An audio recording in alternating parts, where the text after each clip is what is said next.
Yo,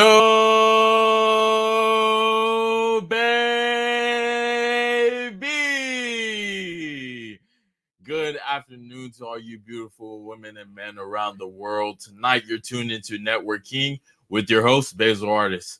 Tonight, I have a special interview with a brother of mine, JP. Guys, you can find all his links in the description below. He'll be talking about a little about himself, what he does, what it is and what it feels like to be young and wealthy, how it feels to be young and successful in groups around people that, it's kind of dominated by the older crowd.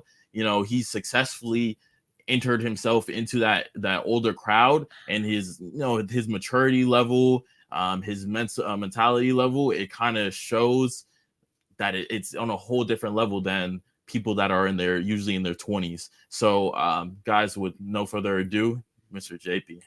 What's up? Thank What's you up, for being here boys? with me, brother. So for the people that don't know you, can we just get a introduction, like a quick life story from a young age to where you are right now? Okay, so like a story throughout. Yeah, Like, yeah, all kill it. right, all right. It doesn't have to be short. Okay, so short, like, so that you can kind of get a synopsis of who I am. My name is JP. Full name is John Paul, but you can call me JP. I am a kind of like a consultant to like people with personal brands. So I used to work with guys like Tate, Justin Waller, Sterling Cooper. I was in that kind of like sphere, and now I'm moving towards more helping people with personal brands scale their stuff. And yeah, I like travel everywhere, like having fun. I'm 21, just chilling, Yeah, But like I work hard. of I've course. got a lot of stories, and just like, yeah, that's basically it. Now I'm like a mobile Instagram guy, Mobile. right? Just like all my phone, Instagram, marketing, social media, and Mhm. just like going around. But like, yeah, yeah, No, I understand how it is too, brother. yeah. I'm 21. You're I 21 too. yeah, 21. Nice. Yeah. So if I understand what you mean about Yeah. going around now, just on Instagram and stuff, and that's kind of my main thing now. I just do Instagram marketing content stuff like that. Obviously, I do the luxury rentals. I've recently got into insurance and starting an insurance firm. I'm kind of keen to hear your story on how you actually started your consulting and your marketing and all your businesses, brother. Okay. Like, what was your introduction to that? Okay. This is a long ass story. Like, because I'm 21, I might have taken a few risks that normal people might have not taken. Yeah. Right. So essentially, grew up in Toronto.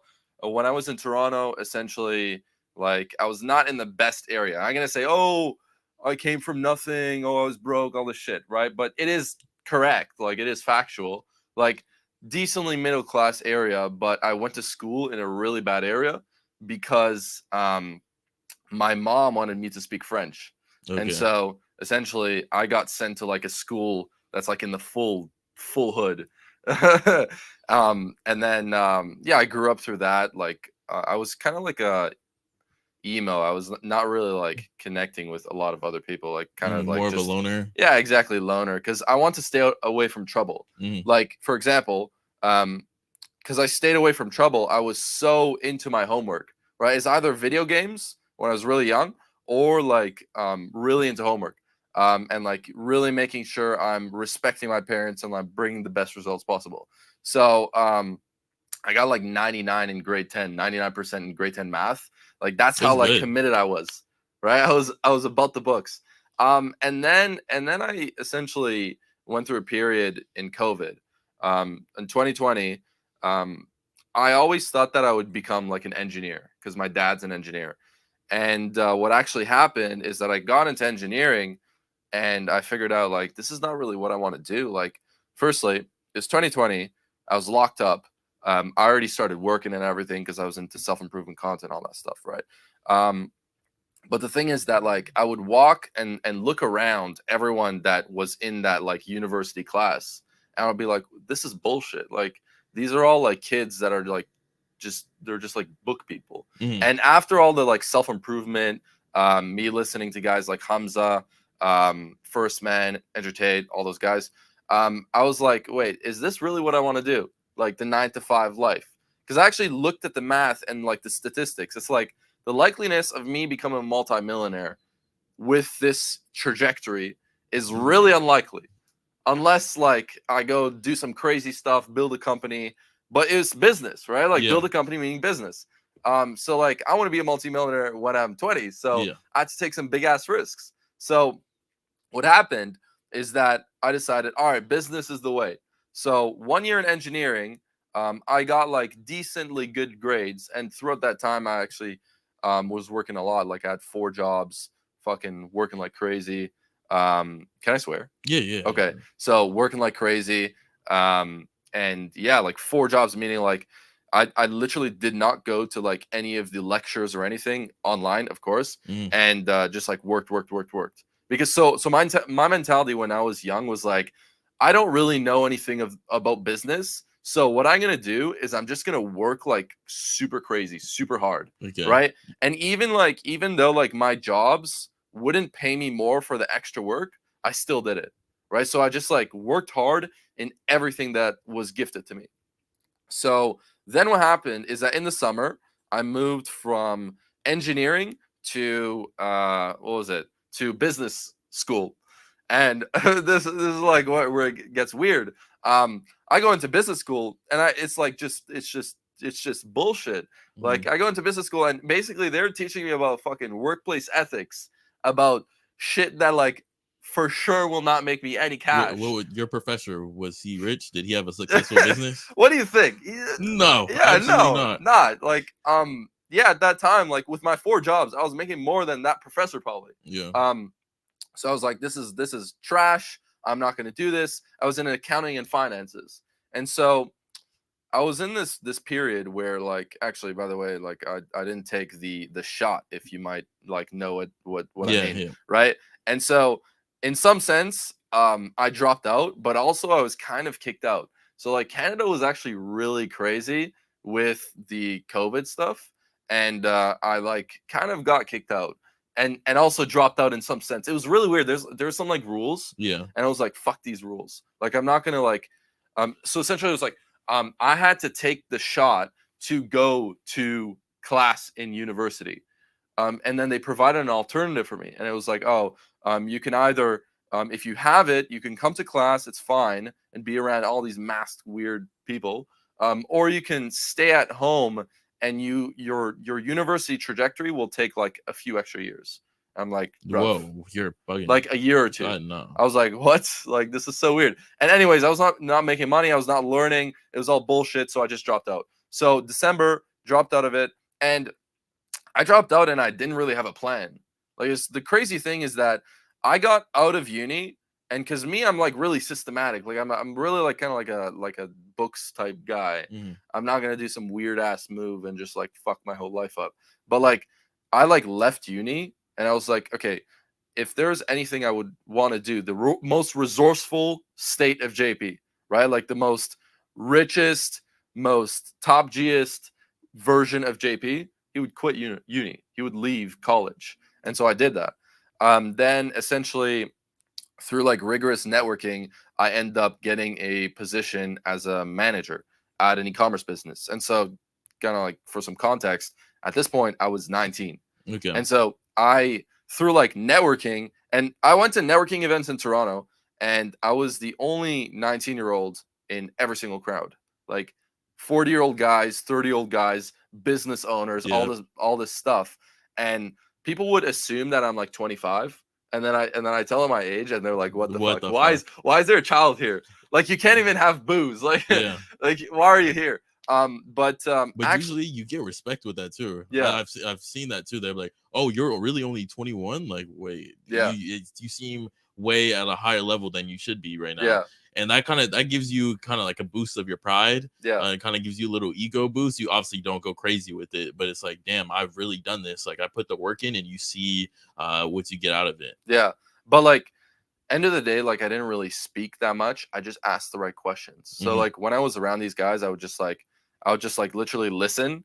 And when I had to talk or ask a question, Mhm. because all you're doing when you're young is just soaking up information, Correct. learning nonstop, and then actioning on that learning. So what I did was at a few networking events, I met this older Asian lady, and she actually owned a $20 million e-commerce business, and that was making $20 million per year.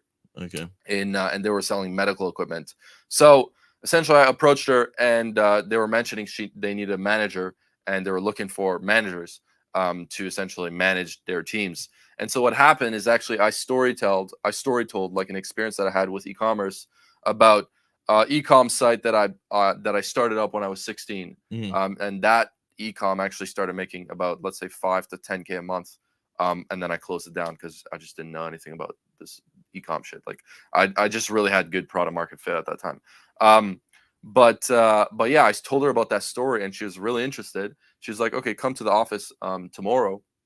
She didn't know I was 19. And by the way, like, if I'm a manager, I'm a manager of like Older people in their people, 30s, yeah. 20s, graduates. Me as a dropout managing that shit is like, they probably would have gotten mad. But this is the next part of the story. I got to the place, and then I sold her on the position. I didn't really sell her. Like, I was just that kind of guy that she would want to hire me. They wanted that anyways. You're a likable guy. Yeah, exactly. Yeah, I started off with 70K a year, and that was already like a salary job. And so basically managing an e-com, at that time they were making $5 million per year. And so essentially within 6 months, I took them from 5 to 10. 6 months. So I doubled her business. And so it's all through managing third parties, ads, marketing, sales, logistics, everything, and even ordering supplies. I would go to different facilities for managing the supplies and everything. But yeah, my parents assumed that I was going to stay in that job for 2-3 years, right? Making 70K a year. I actually then negotiated to get like a higher salary. I ended up moving up to 100K a year as a 19-year-old making. That's nice. Yeah, you're that's sitting like, pretty. Yeah, I'm doing. A lot of grown adults don't make that type of money. Yeah, what the fuck? That's kind of weird. But yeah, I was making 100K a year. Within 3 months, I negotiated her up, and like FYI, I was a 19-year-old kid making 100K a year, managing other people that were much older than me, and they were all making less than me. So. And at this time, are you living with your parents, or do you have your own spot? Yeah, so that's living with your parents though. Yeah, still with my parents. Oh, so you're not even paying bills, or did they make you pay bills? No, I didn't. I didn't pay bills. So yeah, that's I kind of have the same story. 19, making 10K a month, not paying bills. That adds up a lot. Yeah. Did you splurge? Because I am a person that sometimes, like, I like going in a spending spree. Yeah. Sometimes I don't. I'm like, okay, conservative. Let me be smart about it because I'm not the smartest person. And you obviously use people around you to put in right investments. But sometimes I just like to splurge. Have you ever had that type of moment when you were at 19? Obviously now you're smarter, more educated. I had a little more wisdom to yourself, so you're not going to do that. But at 19. Yeah. 100K, no bills. So at that time, like when 2020 happened, I read like 50 business books, like a shit ton of business books. So I wasn't like splurging a lot. I was actually saving quite a lot, and like reinvesting that into crypto. So my splurging was really just like buying stocks and investment things and all that shit. And also, like, whenever I would go to networking events, anything of that sort, I would make sure I would look professional. So I actually invest in like tailored suits, like, so that I can look nice in front of these other guys. But yeah. And so at that time, I was still with my parents, and my mentality on this 9-to-5 thing, it was like, instead of going like full digital, I'm going to go make money online type thing. Why not let's just test out the matrix, right? Let's figure out this whole matrix thing. So I tested out the 9-to-5. Within 6 months, I'm like, I'm not learning anything anymore. I feel like I'm a bot just driving to work, coming back, go back and forth. And there's still like a lot of people that do that stuff. Like, most people are doing their 9-to-5 thing, not living this kind of lifestyle, which is insane.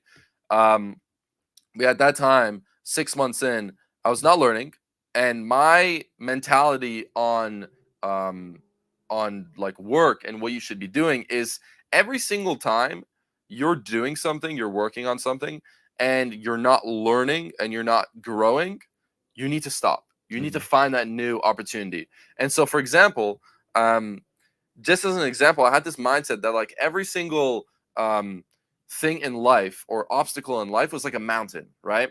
And you have these mountains in front of you, and essentially what you're challenged to do is basically climb up that mountain, which is the obstacle, which is the new opportunity. You find those mountains from networking, connecting, all this stuff. Mhm. But once you find the mountain, you have to be dead set on like climbing it.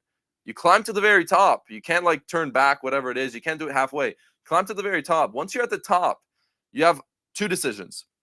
You can either sit at the top, stay comfortable, make 100K a year like I was making, or you can go down and feel the pain of going down, which is you're going to have less income. It's going to be harder, but that is what's going to allow you to get to that higher low, to that higher high, right? So I see like the concept of this mountain thing is like life is like this, right? Yeah. It's like higher highs, higher lows. And unless you decide to like say, all right, I need to take this risk. I know that I'm not learning anything now. I need to go down to then experience a new challenge. You're gonna stay up there, and that's what most people are going through. It's like they went through that first challenge, they got that job, and then they said, all right, I'm comfortable. I'm sitting at the top of my mountain. That's it. How did you develop that mindset at that young age? Was it your parents? Were they like, strict on you and like learning and having a strong mindset and will? Because that's a lot of willpower to do that. Also, a lot of people, whether they're in their 20s, 30s, it doesn't matter at what age of life, if they're already making 100K, they would never be like, fuck it, I'm going to go down to experience things. They're like, well, I'll experience things while I'm making my 100K and go up. Yeah. And that's obviously the easier route, but I guess that would be a longer route. What got you into that mindset to be able to even do these things? Okay, what got me into the mindset? So when I was 14, I already like started watching self-improvement content. Like I would always watch self-improvement content. But specifically, to be honest, I'll give credits to First Man. First Man is like a guy from the UK, and he really instilled those beliefs of self-improvement in my mind, right? It's like really like what is the life you want to live, right? Like picture that life. Create vision boards, right? Create some goals and figure out like how do you actually want to live. And I really look at life as like on a base of like realistic mathematics. It's like, say for example, I'm in this job right now. If I stay in this job, what's the likeliness of me getting to that goal that I want, right? And by putting it down into like just figuring out, all right, if I keep doing this, am I getting to the lifestyle that I want to get? If it's no, then change. If it's yes, then keep going, and probably work harder on what you're doing. Um, but yeah, to be honest, also my grandfather, I'm part Lebanese, so my Okay. grandfather, and part Italian, but my grandfather, he was a businessman in Lebanon, and so in Lebanon, like to be honest, he really changed the course of like how I thought to start off. He really ingrained those beliefs of self improvement in my mind when I was like a child, right? Not necessarily my parents, but my grandfather, I would say, had the highest impact when it comes to the business mindset. And so unfortunately, he died like at a young age when I was there. But it kind of resonated with me a lot, and it stayed with me. But then when I started listening to this self improvement, it's like, holy shit, yeah, this is what he's been saying. Mhm. Now, by the way, his business, he went through a lot of business struggles. Now, my grandfather in Lebanon, and there's wars and everything. My parents and my mom went through wars over there. Yeah.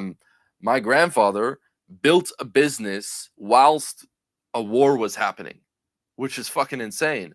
And he was the first one in Lebanon and Syria to bring in electronics, meaning bring in appliances like the TV, the fridge, Mhm. the whatever it is, like appliances, like technological appliances. So he would go to like France, Germany, bring those things and bring like actual tech and appliances down to Lebanon and Syria, and it was the first introduction of these appliances, like a dishwasher. Mhm. No one No used one. dishwashers at that time. He was Yeah. the first one to bring a dishwasher, which is sick.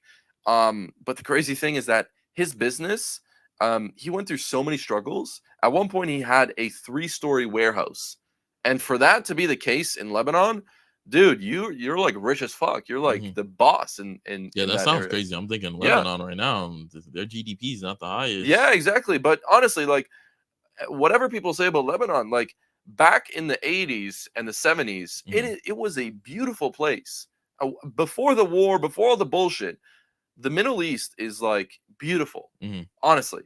Like especially in Turkey, Armenia, everywhere over there, because like my ancestors are rooted from those areas. Mhm.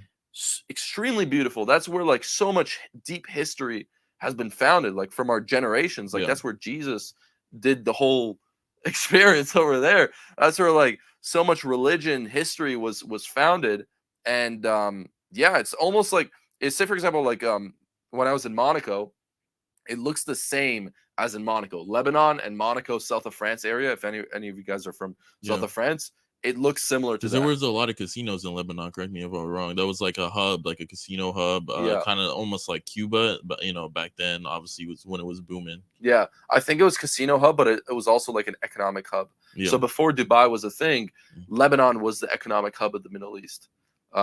So yeah, okay. So right now, I was at that point in my life where I was at that 9 to 5, Mhm. and I dropped out.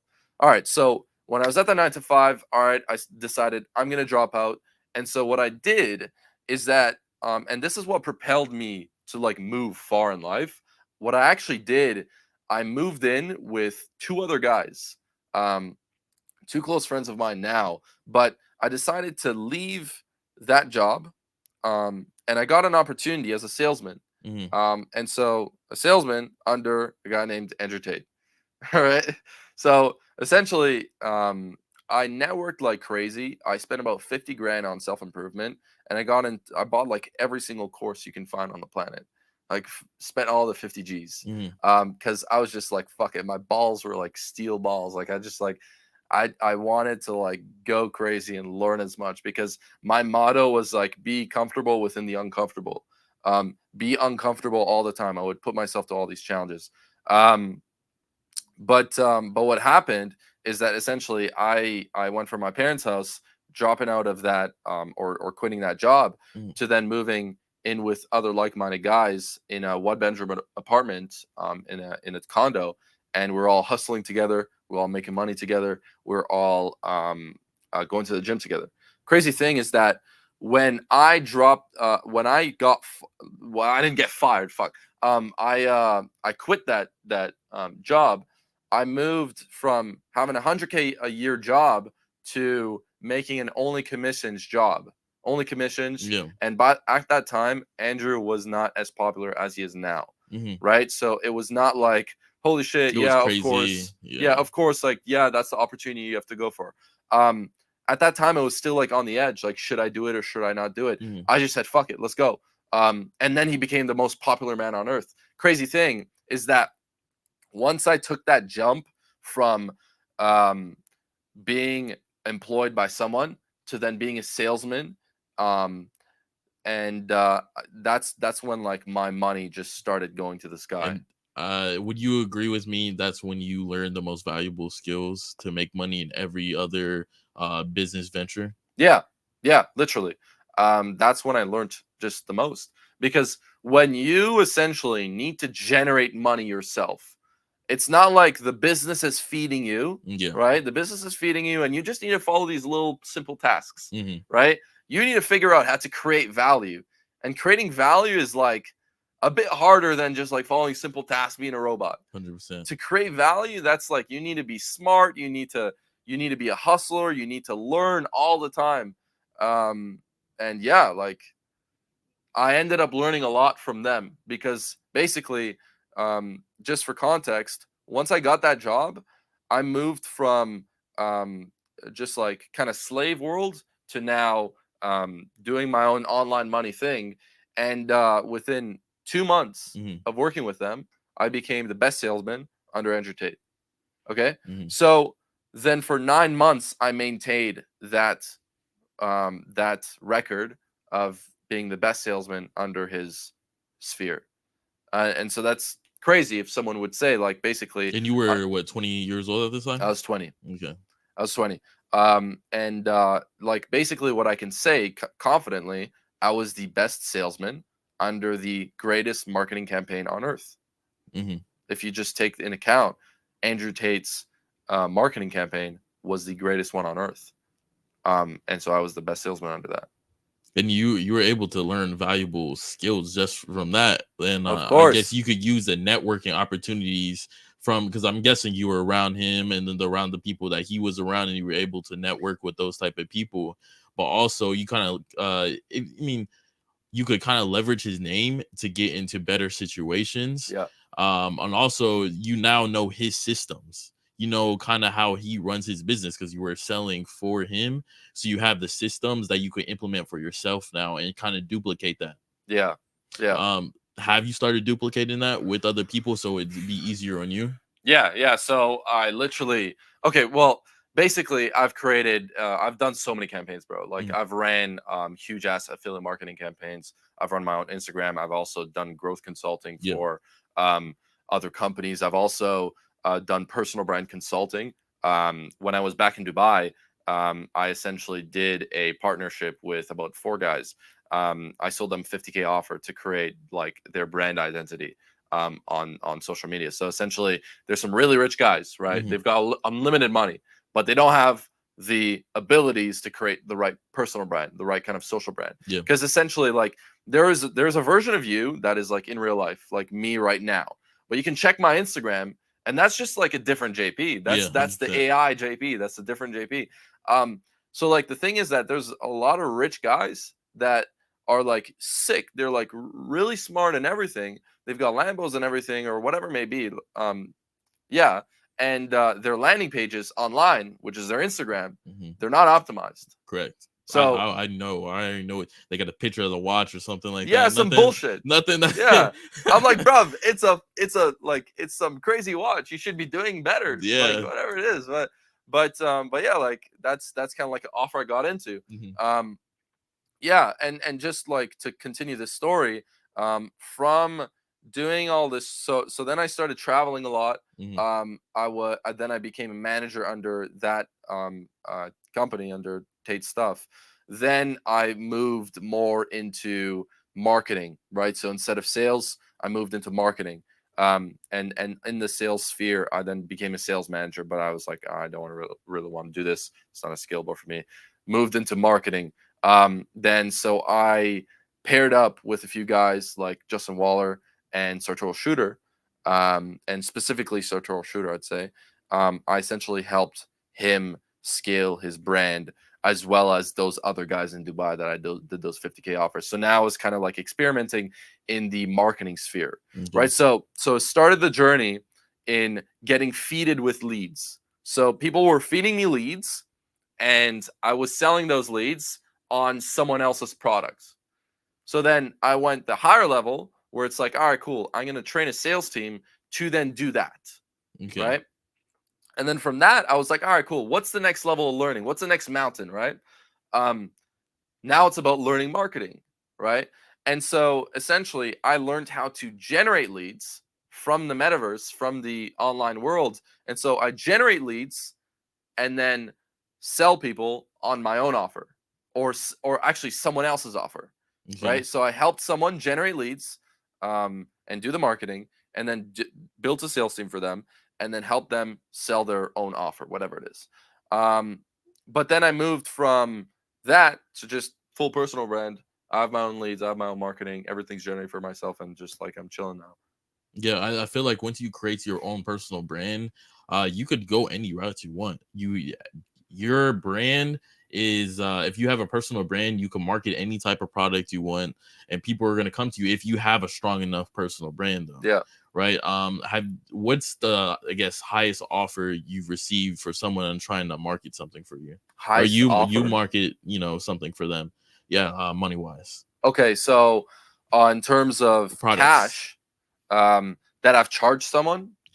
Um, Offer, because I don't know, you might have declined someone, so offer it might have been higher than you actually received. Um, so yeah, I would say it's that 50K offer. Okay. Essentially, like those 4 guys in Dubai, 50K each. I've charged them all into personal brand consulting. Okay. I've also charged like 5K, like tens of like hundreds of times Mhm. for my own community and stuff. So yeah. Guys, by the way, you should check out his Telegram. He is in there daily, multiple times a day, really all day, every day in his Telegram. I'll make sure to link that also in the description. You have a free Telegram, that's correct, and then you have one that's paid.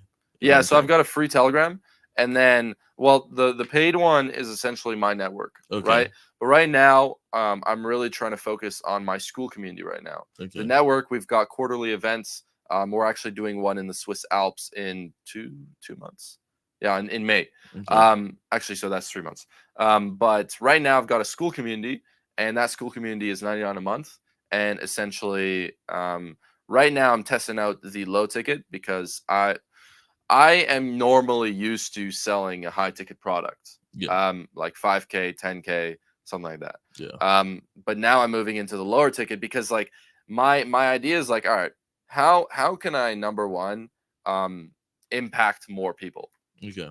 Because there's a big not language, but there's a big educational gap between what I have in my brain and what a lot of people have in their brains. Okay. So it's like, how can I impact the most amount of people? And that's through low ticket. So it's not even about the money anymore because you already got that. You actually want to educate and help people. Yeah. Because I personally like high ticket prices or high ticket stuff because when I'm talking to people, they're already kind of knowing what they're getting into. When I'm talking to leads and stuff, Yeah. they're not just bullshitting, right? Yeah. These are people that actually want to get this product, and I either just have to sell them or I have to educate them enough for them to just go ahead and buy the product. Yeah. For the lower ticket prices, the things that the reason I don't like it is people will sit there and they'll ask you 10 times more questions, and the questions they're asking you is questions why they should not buy the product. Yeah. In the high ticket price, they're like, why should I buy it? You know what I mean? So like my marketing is simple though. Like ultimately, like it's for if someone's gonna ask me 10 questions about my product, they don't know who I am. Like, all right, I made like 25M for Tate, like, and I've got like crazy testimonials. If you're not gonna buy my $99 a month low ticket, you might as well get just like fuck yourself. Yeah. Like if I'm gonna drop all this information with all the testimonials I have, especially because I always preach the whole thing. It's like, you want to listen to people that have the receipts and the results that you have, that you want to have. Yeah. Right. So if I'm saying that I've done this and I've consulted these kind of people and I've made this kind of money online, I don't like need to answer your questions. Right. You don't need to ask me anything. You might as well just get inside and that's it. But yeah. Like those kind of people that are afraid of investing $99, and this just even looks on the money aspect. I spent 50 G's when I was 19. All the money that I made on my hourly rate jobs, right? I've spent high ticket on a bunch of stuff, a bunch of self-improvement. Yeah. And the fact that people don't even have the balls to invest low ticket on something, right? This is kind of like my mentality. I just look at money as trash. And because I'm so resourceful, I'm exchanging that trash for value. Yeah. It's kind of like a mindset that I have. Like in my brain, like I look at like money as trash. See, I said trash first. Yeah. But yeah, like if just imagine the highest and most resourceful state of Basel or of JP, like you would not care about money. You would care about the experiences. You would care about what you're actually doing. Like, what do you get? Okay, I'll give you an example right now. Say I had a bag right now. I had a bag. It was like an average looking bag. And I told you right now, all right, I'm selling this bag for 10 grand. And so what would you say? So why is it 10K? What type of material is it? Boom. Okay, you asked the right question. And that's why I know you're a real one. So a broke guy would say, no, fuck no, I'm not going to buy it. Right? It's 10K. Why the fuck would I buy it? And then what happens is that I open the bag in front of that broke guy and I show him like 100 grand in cash. So the question is, it's not about the money. It's what value are you getting from it? It's like, all right, okay, cool. It's 100K product. Yeah. Right. But what do I get? What am I getting from it? Instead of pedestalizing money and showing it to be some oh my gosh, that's a lot of money, I'm broke, all this. Just figure out, what am I getting, right? What is the value that I can like receive, Hmm. and then make your decision, right? um but yeah, I don't really give a fuck about money. I really give a fuck about what I'm getting, what kind of value I'm going to receive. Hmm. The fact that I'm 21 right now and I'm embodying this mindset maybe says that you should probably do the same. Everyone's emotional with money, right? Everyone, I imagine most people out here, maybe you guys in the chat, but like, you guys essentially look at money as like, you're on your knees, right? You're at church, you're on your knees, you're looking up to the sky, Hmm. and then you see like $100 bill, right?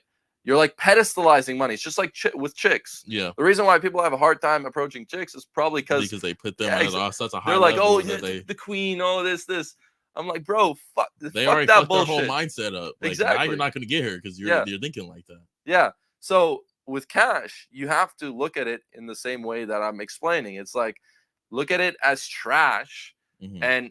and what you're valuing more is what you're receiving out of life, what kind of experiences you're having in the world, and what you're learning, so that you can become a better value creator. Correct. As an entrepreneur, you basically, you need to be a really good hard worker, you need to be a really good smart worker.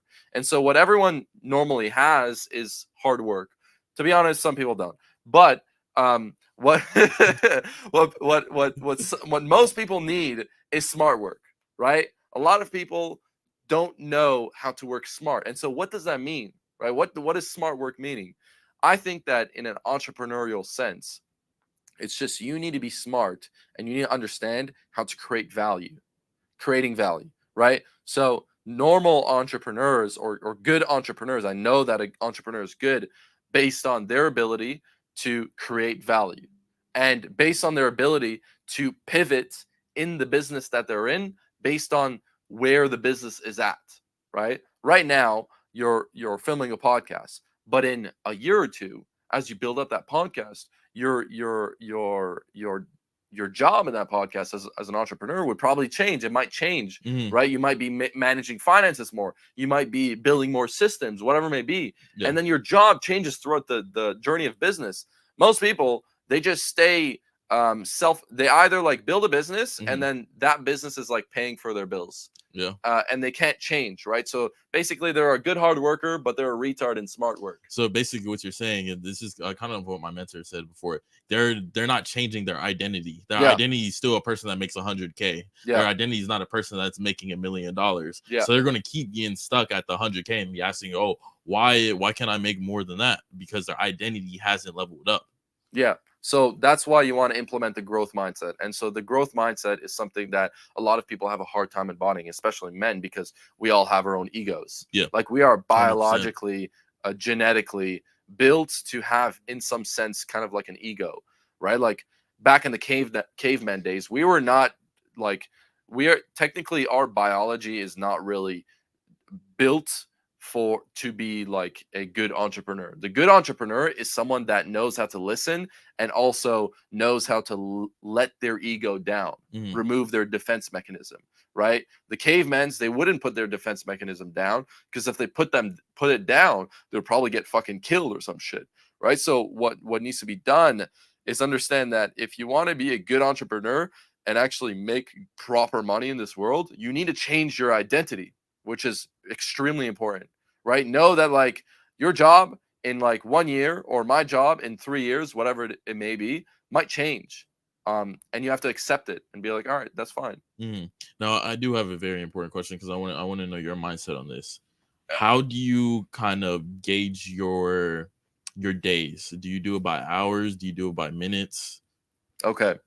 So what I've got in my group right now is, we got an accountability kind of like thing. Mhm. And so essentially, what I tell everyone is that, or what I do even myself, is that essentially I go on Apple Notes in the morning. And so I go on that checkbox thing, right? So you can check boxes. I write down, what are the KPIs I want to reach, Okay. right? Because essentially, this whole game is not about like being extremely motivated and doing so much in one day, but it's about consistently reaching the KPIs that you expect for yourself as a businessman, right? So it's like, okay, all right, cool. As me, I want to write, like, for example, write an email. write these pieces of content, film these videos, manage this business thingy, whatever it is, hit the gym, make sure I'm eating good, that kind of stuff. Those are KPIs that I always want to make sure I reach, right? So it's like putting that in Apple Notes by the end of the day, making sure I've ticked them off. And that's something that I actually do. I tell all the guys in my school group to post that in the community and for accountability. Exactly, for accountability. Because if they don't post it, they're not going to do it. Not going to do it. Yeah. So people, it's you need to figure out a way, create systems to keep yourself accountable to those daily KPIs. Because genetically, we are in itself kind of lazy, right? Like if something is really hard, you're probably not going to get it done unless you have a rigorous mentality. So you really need people to keep you accountable to those goals and get in the habit, right? Creating good habits.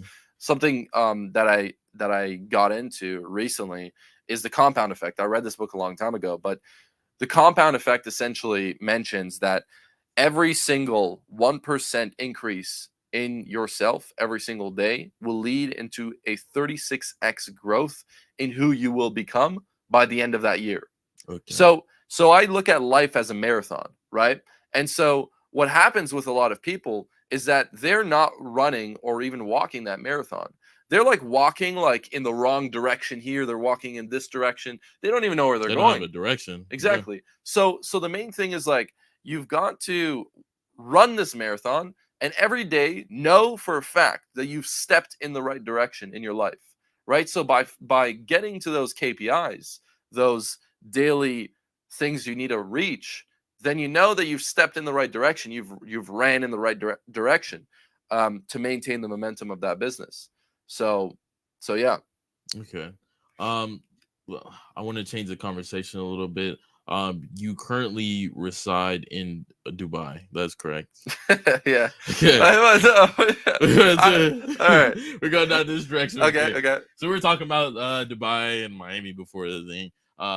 Which one do you think you like more, the people-wise, Dubai or Miami? I know you haven't, lived in Miami, but just from what you've seen so far, the culture and stuff like that, which one? Okay. Yeah. So Dubai, I would say the culture is stronger, right? So for example, you would go in the malls and you would like hear religious prayers. Like it's very like honestly, it's based. Right, the people are cool, but the thing is, like, if you get into dating, you're fucked. Wasn't personally, because I'd say like you can't, like, in terms of the dating scene, it's not really it. There's a lot of like bad stuff. Okay. I don't want to mention anything, but there's a lot of bad stuff. They had this like I have to remember for after. Exactly. Right. So you would see like Russians that would come from Russia. And they're already trained by some man, right? Okay, and then that man sends her down to Dubai. Yeah, Famooses some guys, and so imagine that, but like 20,000x. Every single hot girl, it is under that sphere. So you're not gonna get a chick there. You're only gonna get networking, and you're gonna get money. Okay. So I love Dubai because you would meet like billionaires here and there. Like honestly, no joke. I lived in a really nice area. And quite often they would have like Bugatti dinners. You can actually see it in my Telegram, but you can see like guys pulling up in Bugattis often to go to these dinners and all this shit. And I would actually connect with these billionaires. One of the guys that owns that area that I was at, the day that I left, he introduced me to like French Montana. Wow. Crazy shit. But yeah, these guys are rich as fuck because there's oil everywhere, and the locals, there's always some kind of safety net for locals. I'd say in general, like life is good over there. But let's say Miami, honestly, because I'm Canadian, I resound with the people over here better. Just to give you context, Dubai, there's no violence at all.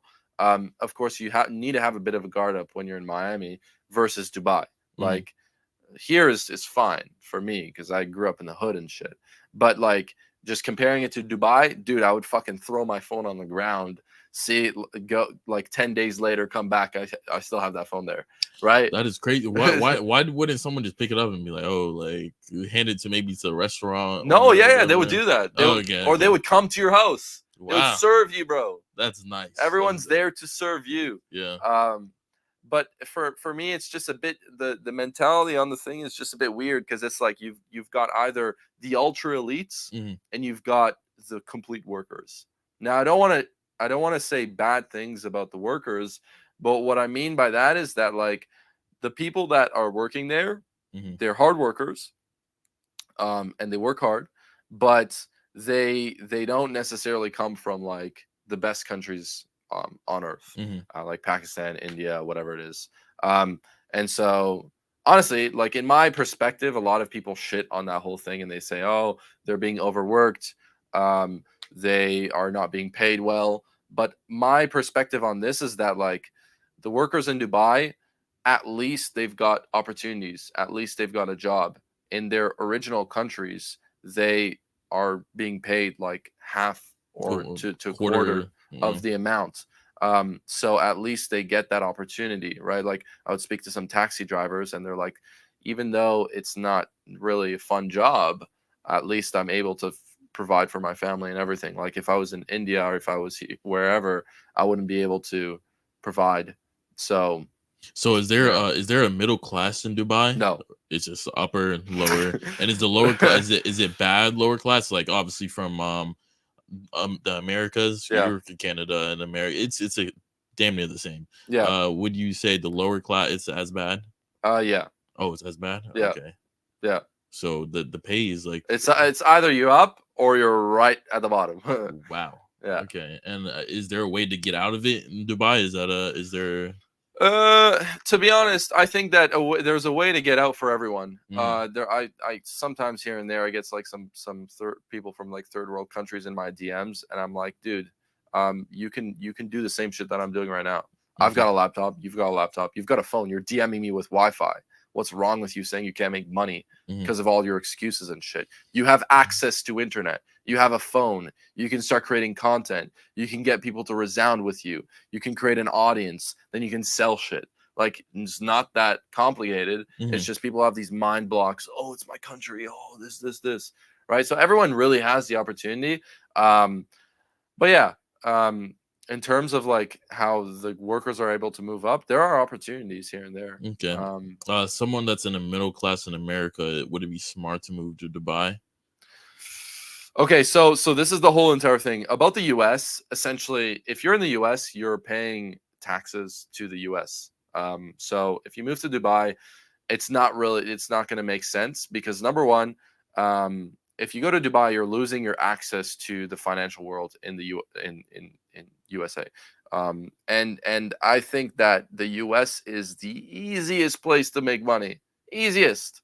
It is. We have a huge market. So easy. It's so easy. Everyone has access to debt. If you look at the money printer thing right now, the Mhm. money printer page where you can see all the trillions that are being printed, there's no other country on the world that's printing this amount of money, right? So the US, you guys are in an abundance of cash. So I wouldn't say go to Dubai. I would just say focus on the US, focus on actually conquering what you've got going on in this country.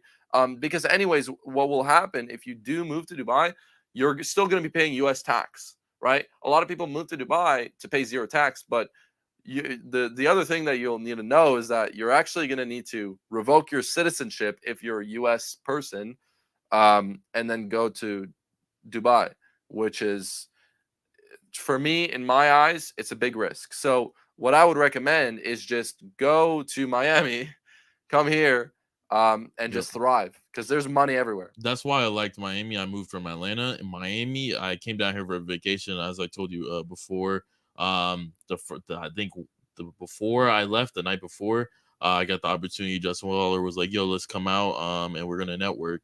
When I got there, CEO of Rumble, obviously Fresh from Fresh and Fit, Sneeko, and all these people. I'm like, "Yo, this is in Miami for 3 days. Why not move down here and do this for a whole year and let's see what happens?" Yeah.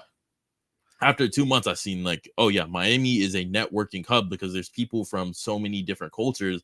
And I had moved down here in November, So I got Art Basel in December, which is when all the European money comes over because there's cold.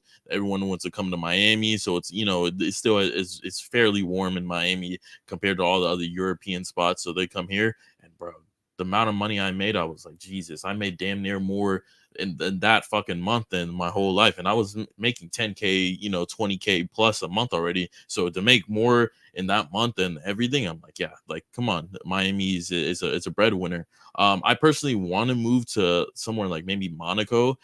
Still kind of have like the Miami lifestyle, the yachts, the cars, and stuff like that. Not really for the networking. But I feel like network. I haven't been to Monaco. You've been to Monaco. Okay, Is the networking good I was there? gonna ask, like, have you gone to Monaco? No, that's why. Is the networking good in Monaco still? Okay, so the Monaco is a place like it's basically the Dubai of Europe. Okay. Right.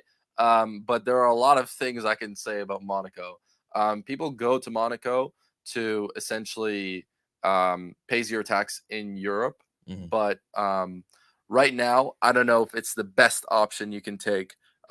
If I was trying to do that structure, I would probably go to Cyprus, or I would do the Panama routes, something of that sort. Monaco, the main thing that I'll say this right now is if you want to be a resident, you want to pay taxes in Monaco, you're going to need to buy a house there, or at least I think rent over there. Okay. I think you're going to need to buy a house there. Correct me if I'm wrong on the internet. But yeah, like houses are extremely expensive. Yeah. Extremely, because Monaco is such a small place, Yeah. and there's all these billionaires like all across the world. They're trying to pay zero taxes. Monaco is one of the only places that has that access. So like there are multi-millionaires that come into Monaco, and what you actually need to do, or one of the requirements, is putting $1 million or €1 million in a bank account in Monaco. The visa processes, not the visa, the residency process takes a long time. And I'll say this right now, a lot of the rich guys that live in Monaco don't actually live in Monaco. They just have a house there and they don't live there.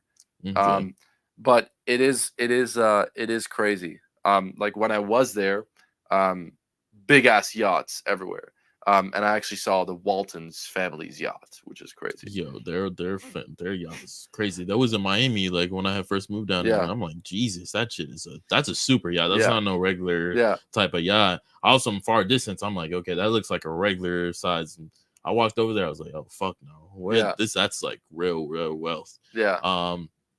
But I think I could kind of, if I go over there, I'm already luxury rentals, yachts, and et cetera, et cetera. If I kind of start a business over there, it might be there's a chance of it might be going well over there too. But I feel like I need to get out of America. I want to travel, and when you're here, that's not. I mean, the only access in Miami is Colombia, South America, Brazil, places like that. I want to go to Europe, bro. I want to. Yeah, bro. Come on, rip it. Just come to Europe with me in the summer. What do you think would be the best place in Europe? All right. Like if I needed to build like a base. Okay, so this is the main thing. Everyone asks me, oh, where should I go? But it's like, what are your goals? What are you trying to do?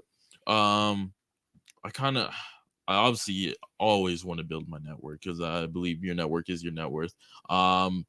But really just like have a good, just living, just and be able to explore and stuff like that. It's not really trying to build a huge business, make mad money or anything like that. Yeah. It's kind of just building a base, be able to build like kind of I guess a legacy there or something like that. Yeah. So I wouldn't say Italy. I wouldn't say France because I don't really like the French. UK is pretty good. London is pretty good. But it's not really Europe technically. If I was you, I would actually go to Poland during the summer. Okay. Poland is beautiful in the summer. Actually, one of my friends, Virtual Shooter, he was like, dude, you should go to Poland. It's a really nice place. I went and I actually loved it because like the culture is very nice.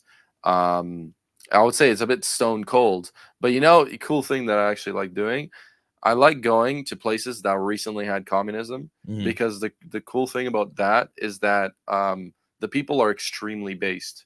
If communism recently happened, then they know that this whole socialist bullshit is actually not. They're completely based. Yeah.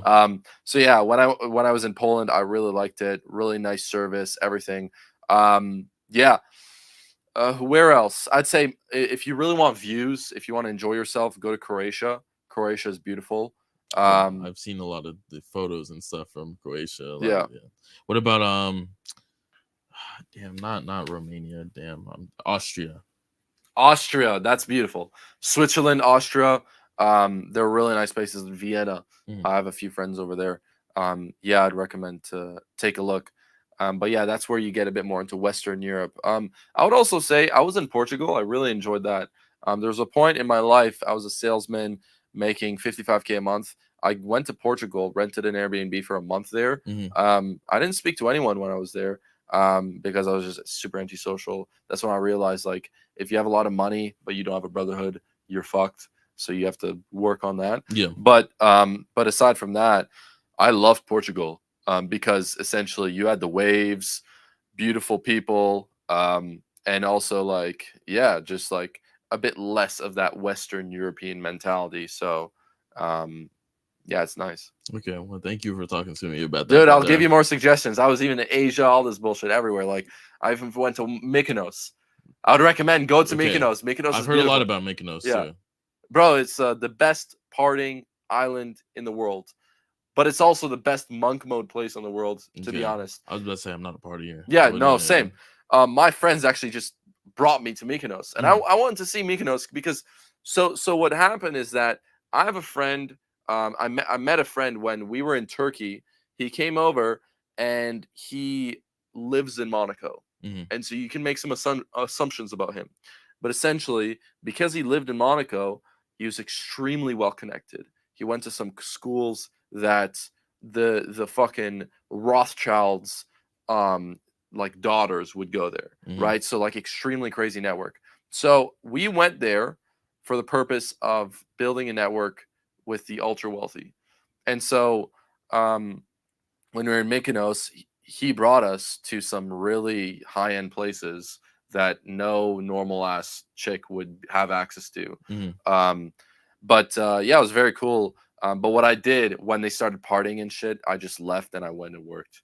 Yeah, It was beautiful though. I can't, bro. I'm not. It's like I can't go to a club, all that bullshit. I just Yeah, can't. no, it's shit. Yeah, unless it's a huge thing like my 21st birthday. I did. I'm not gonna lie. I did. You have a lot of fun on my 21st, but bro, just little things here and there. I just can't. It's not. It's Yeah. not entertaining to me. I just don't enjoy, bro. It's a lifestyle. It's like this is bullshit. Why? I don't even like dancing. Yeah, it's just. I don't like dancing. Yeah. Hey, but It's like you're a child. So you're Yeah. in a club. You're like a child jumping around. Hey, hey, the each his own, right? To each his own. Before we wrap up, what's one set of advice like how someone could get into business? Because everyone has a different ideology on this. Because there's no like one set thing. In JP's, Mr. Jean Paul's ideology, what's the best way to get into being an entrepreneur right now, and what avenue would you go? What is the best way to becoming an entrepreneur? Yeah. All right. So I'll just break someone's belief right now. So essentially, if you want to if you want to be an entrepreneur, you have to be new, like you have to catch up to new trends, right? So essentially, you have to understand that nowadays capitalism has changed. Capitalism has completely changed because now we're under, of course, an attention economy, right? But I think it goes further than this. We're under an economy where you don't need to spend any money on market research. You don't need to spend any money on your business. Mhm. Guess how much money I spend on my business right now? I'd give you 5K. I only spend about like $500 on my business What, per month? per month. Yeah. Yeah. And this is all SaaS products. So essentially, I am like, I don't want to be arrogant, but I essentially went through a challenge to essentially reduce my overhead to the maximum potential. I've got JPAI doing customer service for me. That's Mhm. free. And I'm paying $20 a month for GPT-4. I've got Zapier integrations everywhere. I've got all these different systems where I literally have robots doing all the shit that normal employees would be doing. I don't need to hire a Filipino to do my customer service. I can just use AI, right? It sounds just like everyone says, "Oh, AI is going to take over." Why don't you try to do it? Like, why don't you try to like leverage AI? Everyone has like tried GBT. Mhm. They've like tested it out, but they're too lazy to like actually experiment and utilize AI. You know, like there are some AIs right now that are literally speaking to some access channels in my funnel. But what I wanted to kind of preface is that capitalism has changed, because now what you can do is, instead of finding product market fit within the economy, because capitalism is essentially, you'll create a product, you give it to a crowd, Mm-hmm. and then you ask that crowd, are you going to get it? Like, would you see value in this?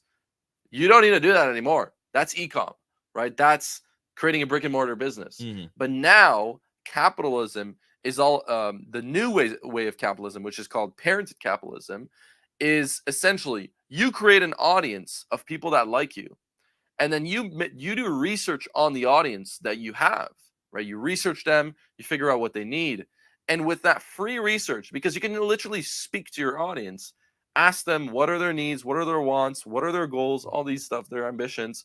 You can literally nail product market fit within the first product that you launch in your social media funnel. So the main thing is you need to garner attention and then do research about that audience. And once you have that done, then you can sell the right shit. Why does Elon spend most of his time texting on Twitter? He's on Twitter a lot of the It's time. marketing reasons, basically. Everyone is building a personal brand. Yeah. For example, The Rock.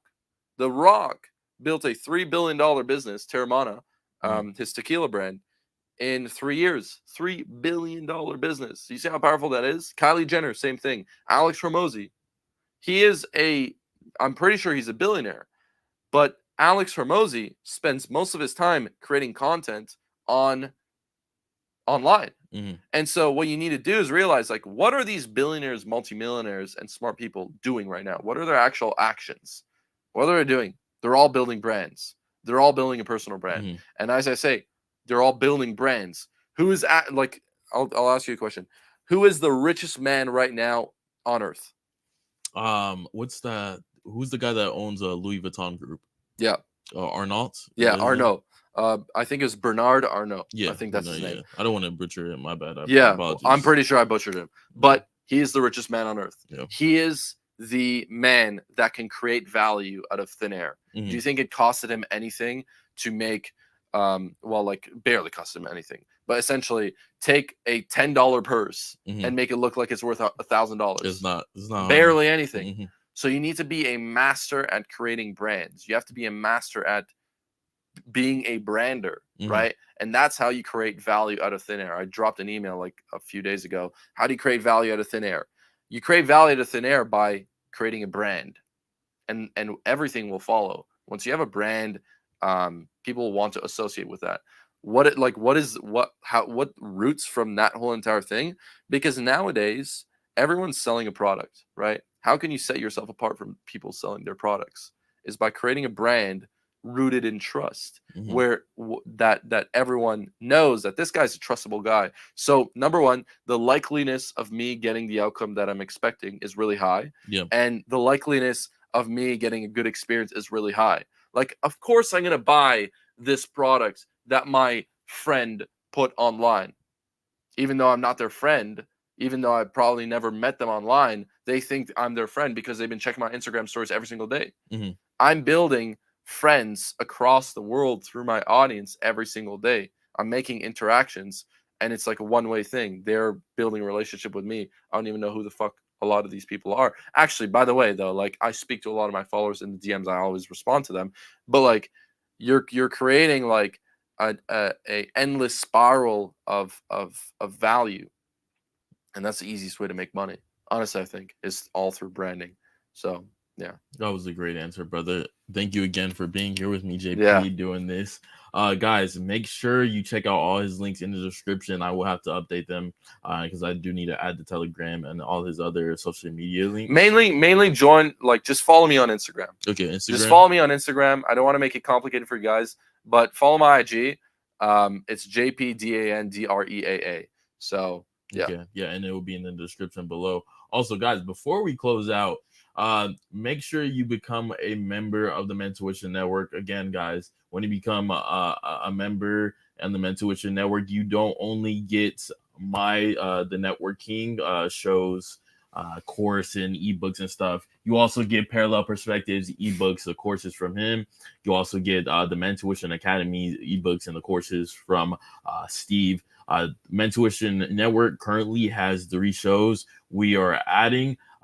Eventually, we'll be able to have a show per day and have different type of time slots. Guys, when you become a member, I don't recommend people to buy the top membership. I always say go from the bottom one, and as you watch us and you gain the value and you get a better ideology, a better mindset, and you pick up the skills from the lowest tier, then go up to the next tier. Once you gain all the value from that, then go up to the next tier.